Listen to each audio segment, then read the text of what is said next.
Oh, hey Chris, how was the colonoscopy? Oh, brutal, man. I don't know, something snapped off and it's just hurting. Yikes. Sorry about that.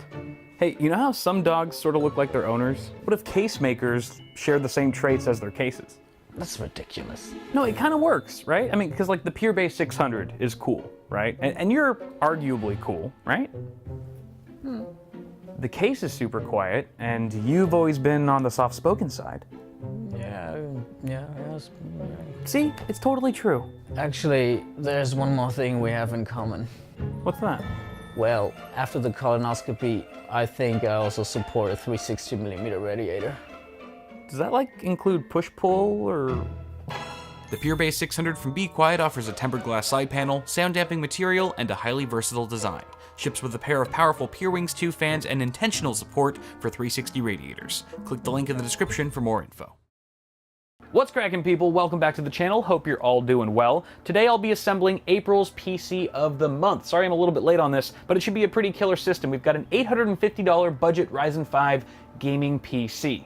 I guess it could also be a streaming PC, or really you could use it for anything that the hardware will allow, which as you're about to see is quite a bit. I'm pretty stoked about the price point today. I think staying well under $1,000 puts this rig well within reach for a lot of us budget gamers and builders out there. Of course, if you were looking for something a bit more high-end, go ahead and check out the recent Ryzen build that I did, including a GTX 1080 Ti and an 1800X. But on that note, ladies and gentlemen, let's go ahead and take a look at the parts we'll be using for today's build. All right, look at this. I'm on a tripod today. Woo-wee! Moving on up in the world, getting fancy. Figured you guys would appreciate it. Won't have to deal with my shaky cam chronicles like you usually do. But let's take a look first at our CPU here. And there was a lot of debate and internal struggle that I was dealing with when choosing a Ryzen part. And eventually I settled on this Ryzen 5 1600. I almost went with the 1600X, but I figured this was the better value considering our tight budget. Honestly, you're still getting 6 cores, 12 threads. It's going to be great for multi-threaded applications, of course, as well as gaming, especially since I'm targeting this build to really game and shine best at 2560 by 1440. You can definitely get away with that, and we'll talk more about that later. But I think the 1600 is a good call. It's a 65 watt TDP part, so we don't really need too much cooling power. And with the included Wraith Spire, which you can check out my full review of in the top right corner of the screen if you haven't seen that yet, I think we're going to be saving quite a bit of cash this way, so that we can actually dump it into other more important parts in our computer.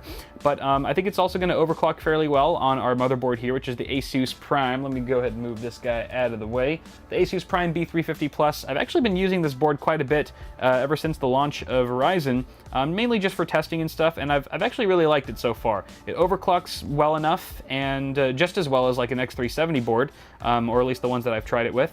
And the memory compatibility is actually pretty solid. Ever since Asus started rolling out those BIOS updates, we've been able to hit some nice 3200 megahertz on various kits, including this Ripjaws 5 16GB kit. This is G.Skill memory, and it's totally good stuff, DDR4, 3200 megahertz. So we're going to be running it at that rated speed, which I'm very confident that we can hit, no problem. And we've also got a 1TB Seagate Barracuda for our only storage drive. I know you guys are going to kill me. Kyle, how could you not include an SSD in this build?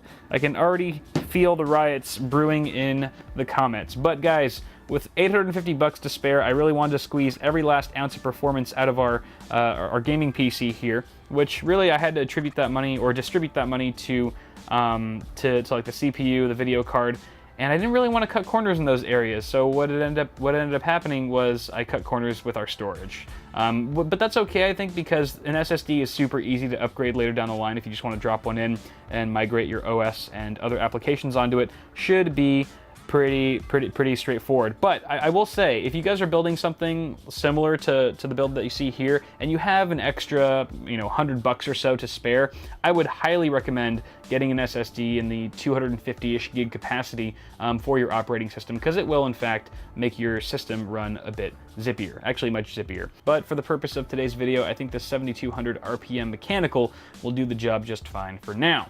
Moving on to our power supply, we've got a 550 watt EVGA unit. This is just a very generic sort of budget-oriented power supply here, and I actually thought when I purchased it that it was 80 plus certified, at least 80 plus bronze. It's not. There's no 80 plus rating on it, which is kind of strange, but I'm still fairly confident that it should be okay for our needs. So, I mean, you can expect maybe 75% or so efficiency as opposed to 80 plus. See what I did there?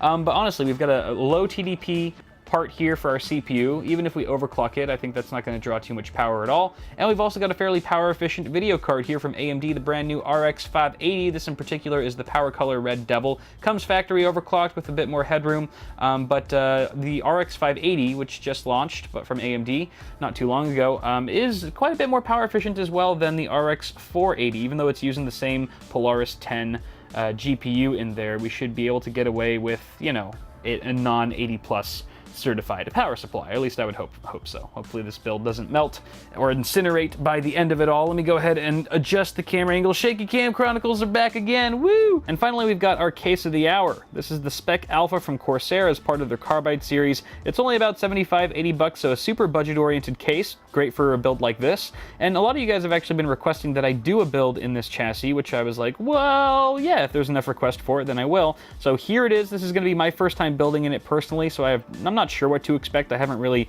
seen a full review of it yet. It's been more or less well received from what I understand, but it's always different and nice to just experience it yourself firsthand. So looking forward to building in this sucker today. Hopefully it doesn't give me too many problems. But those, my friends, are all the parts for today's build. Overall, I'm very excited to put it together. I think the end result is going to be glorious. So let's go ahead and kick it off to a quick time lapse and get to building.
Okay guys, here's the finished build, and she's looking pretty good, actually. For the budget we had to work with, I'm pretty impressed how we were able to color match as well as we did. There's really no color clashing drama going on, apart from maybe the green sticker on the hard drive, but fortunately that's tucked away in the drive cage, so you can't really see it too much. You guys may have noticed that I peeled the sticker off of the power supply during the time-lapse, only to reveal a manufacturing flaw underneath, which is kind of a bummer. It looks like some sort of blemish or paint got on there before they put the sticker on. Whatever, it's just a cosmetic affair, no big deal. Cable management in the Spec Alpha wasn't terrible, it wasn't great either. At first I thought it was going to be really rough because there's hardly any room from first glance behind the motherboard tray, and then you realize quickly that the back side panel actually is indented, so it does give you some extra space there, but sort of minimal with the tie down points. I wish there was a few more of those, and the included zip ties with this case are just too short.